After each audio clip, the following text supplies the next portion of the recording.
कभी लगा आपको मन में कि आनंद सिंह जैसे व्यक्ति से टकराना, विश्वनाथ प्रताप सिंह उनके साथ खड़े हैं, नुकसान हो सकता है? ना ना, मेरा टारगेट था, क्योंकि परिवार की जो पृष्ठभूमि थी और जैसे ऐसा है नहीं, जो मैं कहने जा रहा हूँ ऐसा है नहीं, लेकिन जब मेरे बाबा की मृत्यु हुई तो लोगों में एक ऐसा अफवाह फैलाया गया, वो है नहीं, सच्चाई नहीं है, लेकिन जनमानस को ये बताया गया कि ये साजिशन जो है ये कराई गई है, हत्या हुई है। हाँ, लेकिन हुई नहीं थी, वो बीमारी से मरे थे, बीमारी से मरे थे। लेकिन अब पब्लिक का कहना है कि नहीं, वो तो दवाई करा दिए, ये है वो है।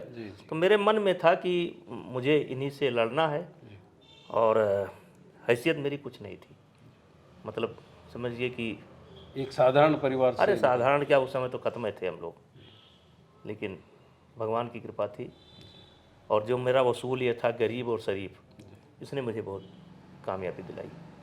आपके परिवार का बैकग्राउंड पहलवानी का रहा, कुश्ती का? हाँ। ये कहाँ से आई कुश्ती?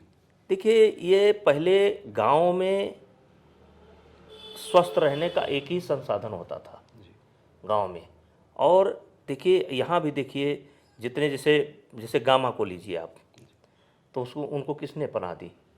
महाराजा पटियाला ने। अब जैसे शिवाजी महाराज, छत्रपति शिवाजी महाराज, आज भी हिंदुस्तान के अंदर सबसे पहला अखाड़ा सांबा जी का है, शिवाजी का महाराज का है। और उनके परिवार में आप देखिए तो बेटी के अलग पहलवान होते थे, बेटे के अलग पहलवान होते थे, राजा के अलग पहलवान होते थे। तो ये, और राजा महाराजा भी कुश्ती लड़ते थे, लेकिन राजा महाराजा कुश्ती लड़ते थे लेकिन इनामी या दंगली नहीं लड़ते थे। मैं तमाम राजाओं को जानता हूं जो कुश्ती लड़ते थे शौकिया तौर पर। हाँ, शौकिया तौर पर लड़ते, क्योंकि उस समय अपने को फिट रखने का क्या था, शिकार, घुड़सवारी, और उसमें सबसे आसान था कि अखाड़ा। तो ये एक स्वस्थ रहने का साधन था, तो हमारे परिवार में चला आ रहा था। परिवार हमारे क्या, हर परिवार में चलता था ये। पहले त्योहार जो है ये फिक्स था कि कौन से त्योहार में कौन खेल खेला जाएगा, और हर इलाके में कुछ ना कुछ खेल होता था, तो स्वस्थ रहने का ये साधन था। तो ये हमको तो बड़ा शौक था।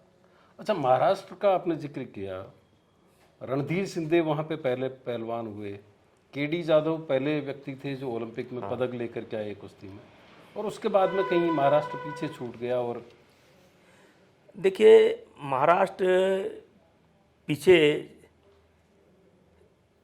छूट गया, कुछ महाराष्ट्र के लोगों की गलती भी है। गलती ये है कि उनके यहाँ एक दंगल होता है महाराष्ट्र केसरी, और महाराष्ट्र केसरी दंगल को वहाँ सबसे ज़्यादा महत्व दिया जाता है, और जो महाराष्ट्र केसरी बनता है वो सुपर स्टार की तरह देखा जाता है। सुपर स्टार मतलब उसका एक एमएलए से रुतबा बढ़ जाता है, सुपर स्टार, और उसको पैसा भी मिल जाता है। तो महाराष्ट्र के पहलवानों ने ओलंपिक के बजाय महाराष्ट्र केसरी पर फोकस कर दिया। ये बात, हाँ, महाराष्ट्र केसरी, क्योंकि सुपर स्टार, अब सुपर स्टार बन गया तो कैसे लड़ेगा, हार जाएगा तो सुपर स्टार की बेइज्जती होगी।